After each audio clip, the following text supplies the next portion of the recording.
Patient की, उस समय आप अगर ये नीम की गिलोय का काढ़ा दे दें तो मरता हुआ आदमी जिंदा हो जाए। इसलिए इसको अमृत औषधि कहा गया है, अमृता इसका नाम। और ये कहीं भी मिल जाती है आसानी से, आप अपने घर में लगा सकते हैं। नीम के पेड़ पर ये चढ़े तो बहुत अच्छा है, नहीं तो किसी भी तरह से इसको बड़ा कर सकते हैं। और एक अच्छी दवा बताता हूँ घुटने के दर्द के लिए, वो है चूना। ये जो पान में हम चूना खाते हैं पत्थर वाला, ये चूना गठिया की और वात की बहुत अच्छी दवा है। गेहूं के दाने के बराबर चूना खाइए, गर्म पानी में मिला के या ताजा दही में, नहीं तो दाल में। गेहूं के दाने के बराबर चूना आधा कप दही में मिला के रोज खा सकते हैं, दाल में खा सकते हैं, गर्म पानी में ले सकते हैं। ये घुटनों का दर्द, कमर का दर्द, कंधे का दर्द सब ठीक होता है। आप जानते हैं कि स्पॉन्डिलाइटिस नाम की खराब बीमारी है, वो चूने से बिल्कुल ठीक होती है, बहुत जल्दी ठीक होती है। जिनको स्पॉन्डिलाइटिस है उनको कहिए कि रोज गेहूं के दाने के बराबर चूना खाते रहें। तरीका क्या है? आधा कप दही, ताजा दही, खट्टा नहीं होना चाहिए, और दाल जो हम रोज खाते हैं उसमें मिला के, नहीं तो गर्म पानी में मिला के पी लीजिए। ये चूना बहुत अच्छी दवा है हमारे घर के उन सब बच्चों के लिए जिनकी लंबाई नहीं बढ़ रही है। अगर ऐसे बच्चे आपके घर में हैं जिनके बारे में आपको लगता है कि लंबाई नहीं बढ़ रही है, इनको नियमित चूना खिला दीजिए गेहूं के दाने के बराबर, साल भर खिला दीजिए, लंबाई बहुत बढ़ेगी। जो घर में ऐसे बच्चे हैं जिनकी बुद्धि कम है, मतिमंद बच्चे जिनको हम कहते हैं, मेंटली रिटार्डेड, उन सब बच्चों की सबसे अच्छी दवा ये चूना। 2-3 साल लगातार खिलाइए गेहूं के दाने के बराबर, दही में नहीं तो पानी में, नहीं तो दाल में। हमारे घर में माताएं हैं जिनकी उम्र 50 वर्ष हो गई है, और जिन माताओं की उम्र 50 वर्ष हो जाती है उनका मासिक धर्म बंद होता है, मासिक चक्र बंद होता है। फिर वो माताओं को जितनी तकलीफें होती हैं मासिक चक्र बंद होने से, उनकी सबसे अच्छी दवा ये चूना ही है। आप उनको कहिए रोज चूना खाएं गेहूं के दाने के बराबर। हमारी यहाँ बहुत सारी बहनें बैठी हैं, इस बात को ध्यान से सुने। घर में हमारी सभी बहनें और माताएं जो मासिक धर्म की समस्या से परेशान हैं, उनका मासिक धर्म समय से नहीं आता है तो बहुत खून आता है, या उसमें कई बार समय बहुत लगता है, इन सब मासिक धर्म की बीमारियों में दर्द बहुत होता है। आप चूना खाइए गेहूं के दाने के बराबर, दही में, नहीं तो दाल में, नहीं तो गर्म पानी में। ये जो चूना है ना, ये बहुत अद्भुत दवा है उन सभी मरीजों के लिए जिनको पीलिया होता रहता है, अक्सर जॉन्डिस। जिनको भी जॉन्डिस होता है उनको आप गन्ने के रस में गेहूं के दाने के बराबर चूना मिला के दीजिए। आधा गिलास गन्ने का रस, गेहूं के दाने के बराबर चूना, बहुत जल्दी पीलिया ठीक होगा और बार बार पीलिया होना बंद होगा। ये जो चूना है ना, ये नपुंसकता की बहुत अच्छी दवा है। अगर कोई पुरुष ऐसा है जिसके वीर में शुक्राणुओं की संख्या एकदम नील है या बिल्कुल कम है, उनको आप चूना खिलाइए। 2-3 साल चूना दीजिए उनको गन्ने के रस में, वीर में शुक्राणुओं की संख्या बढ़ेगी। ऐसी कई माताएं जिनके शरीर में अंडे नहीं बनते, ओव्यूलेशन का उनका गड़बड़ी है, उनको आप चूना खिलाइए, बहुत जल्दी उनकी बीमारी ठीक हो। ये जो चूना है ना, आपके रीढ़ की हड्डी में कहीं कोई तकलीफ आ जाए, जैसे कई बार रीढ़ की हड्डी का जो लंबर रीजन है इसमें गैप आ जाता है, L1, L2, L3, L4 के बीच में गैप आ जाता है, इसको ठीक करने की ताकत चूने में ही है। चूना खाइए। कभी हड्डी क्रैक हो जाए तो हड्डी को जोड़ने की सबसे ज्यादा ताकत चूने में, चूना खाइए। एड़ी की दर्द है, पैर की एड़ी का दर्द है, चूना खाइए ठीक होगा। पंजों में दर्द है, चूना खाइए ठीक होगा। आपके दांत में अक्सर ठंडा गर्म पानी लगता है तो आप चूना खा लीजिए, बिल्कुल ठीक हो जाए। दांत में कीड़े बहुत लगते हैं, चूना खाइए, नहीं लगेंगे। दांत हिलते हैं, कमजोर हैं, चूना खाइए, मजबूत हो जाए। ये एक चूना 70 बीमारियों में काम आता है, 70। और ये ईश्वर ने हमें सबसे ज्यादा दिया है। 70 बीमारियों में काम आता है। आप कभी भी इसको याद रखिए। मैं सबको यही कहता रहता हूं कि आप चूना खाइए, चूना लगाइए मत कभी किसी को। ये चूना लगाने के लिए नहीं है, खाने के लिए।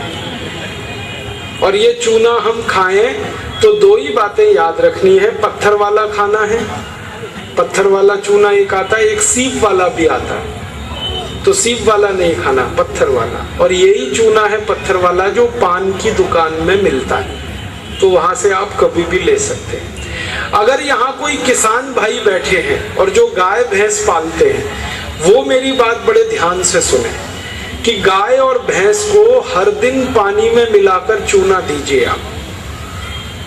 जैसे गाय 1 बाल्टी पानी पीती है, उसमें गेहूं के 4-5 दाने के बराबर चूना घोल दीजिए, वो पानी पिलाइए, तो गाय का दूध बढ़ता चला जाता है।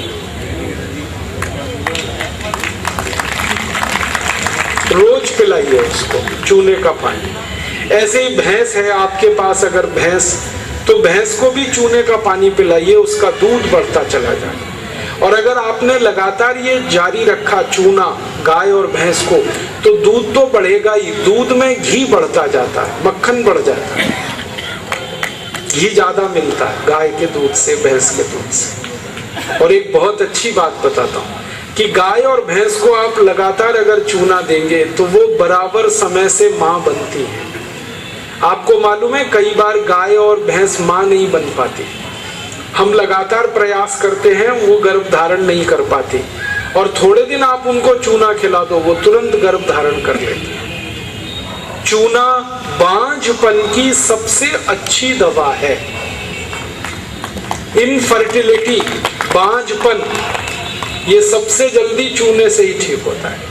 माताएं भी इस बात को सुने ध्यान से कि ऐसी अगर कोई माताएं बहनें हमारे घर में हैं जो मां नहीं बन पा रही हैं, और तरह तरह से डॉक्टर ने उनकी जांच की है, और डॉक्टर कहता है जी मेरे समझ में नहीं आता, सब चीज तो नॉर्मल है, फिर भी मां नहीं बन पा रही है, ऐसी किसी भी मां को लगातार चूना खिला दो, बहुत जल्दी मां बनेगी।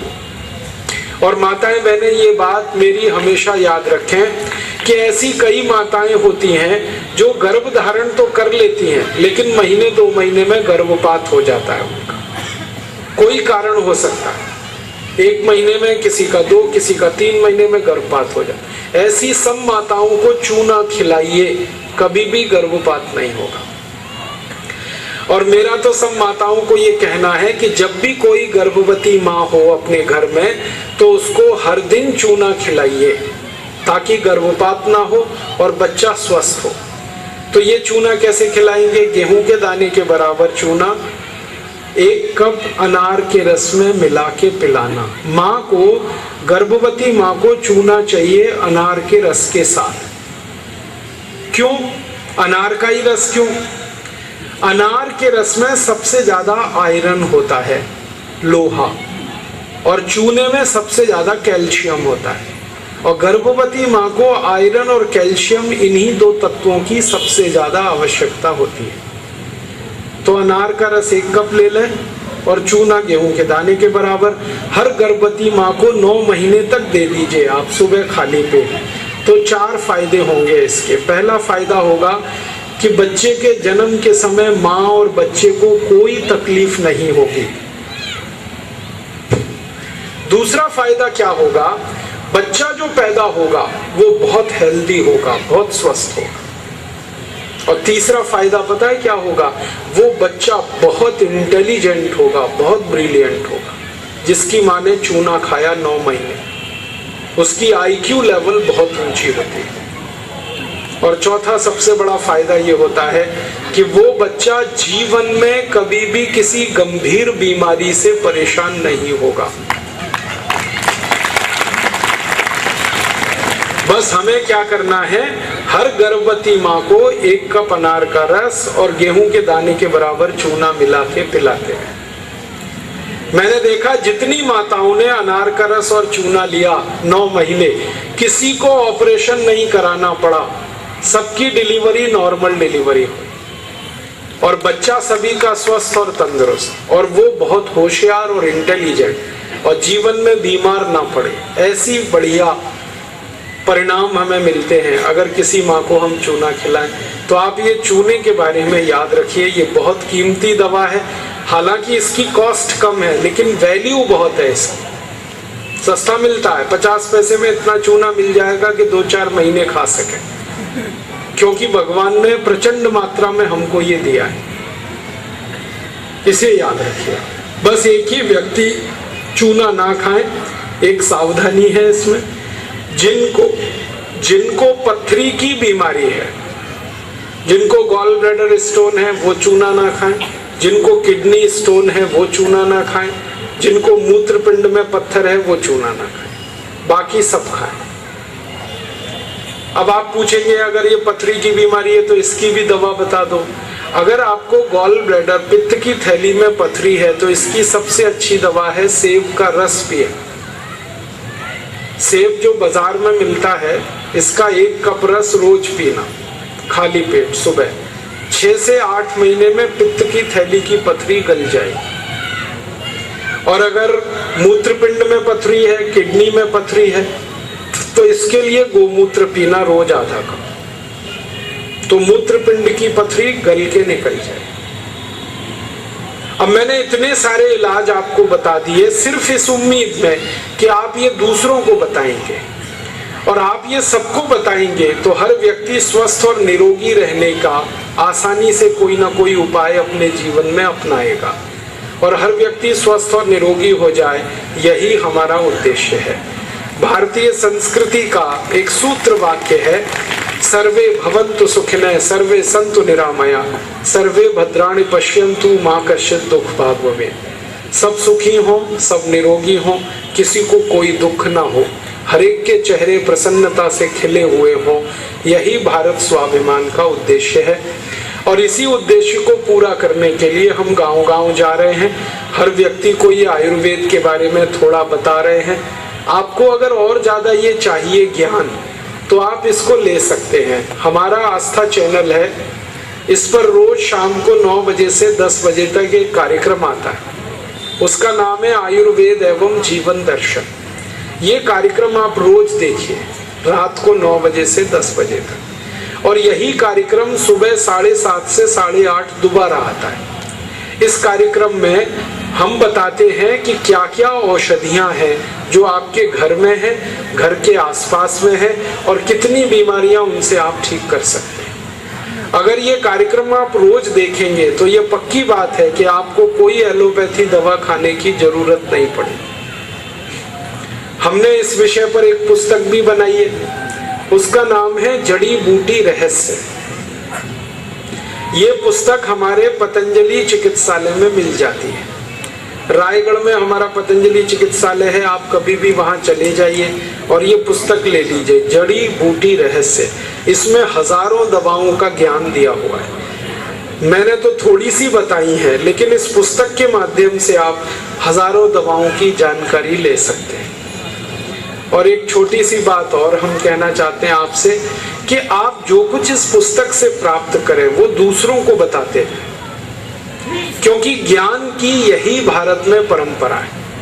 हमने कहीं से लिया और दूसरों को दिया, फिर उन्होंने दूसरों को दिया, फिर उन्होंने दूसरों को दिया। ज्ञान को जितना फैलाएंगे उतना बढ़ेगा और देश का उससे ज्यादा लाभ होगा। एक छोटी सी बात और कहनी है आपसे कि भारत स्वाभिमान का ये तो पहला उद्देश्य है कि हर व्यक्ति को स्वस्थ बनाना, निरोग बनाना। इसके लिए हम ये आयुर्वेद का, योग प्राणायाम का कार्य कर रहे हैं। दूसरा उद्देश्य है भारत की समस्याओं को मिटाना। हमारी गरीबी की समस्या है जो बहुत भयंकर है। आजादी के 64 साल के बाद भारत में 84 करोड़ लोग गरीब हैं, जो एक दिन में 20 रुपए भी खर्च नहीं कर सकते, और ये हमारी आबादी का लगभग 77% है। तो हम ये गरीबी दूर करना चाहते हैं। बेरोजगारी भी बहुत है भारत में, 70 करोड़ नौजवान हैं, उनमें से 67 करोड़ 50 लाख बेरोजगार हैं। सिर्फ 2.5 करोड़ नौजवानों को काम मिला हुआ है पूरे देश में। तो बेकारी भी बहुत है, महंगाई भी बहुत है। तो आप बोलेंगे ये गरीबी, बेकारी, महंगाई कैसे दूर होगी? इसके लिए हमने एक लक्ष्य तय किया है कि भारत में जो भ्रष्टाचार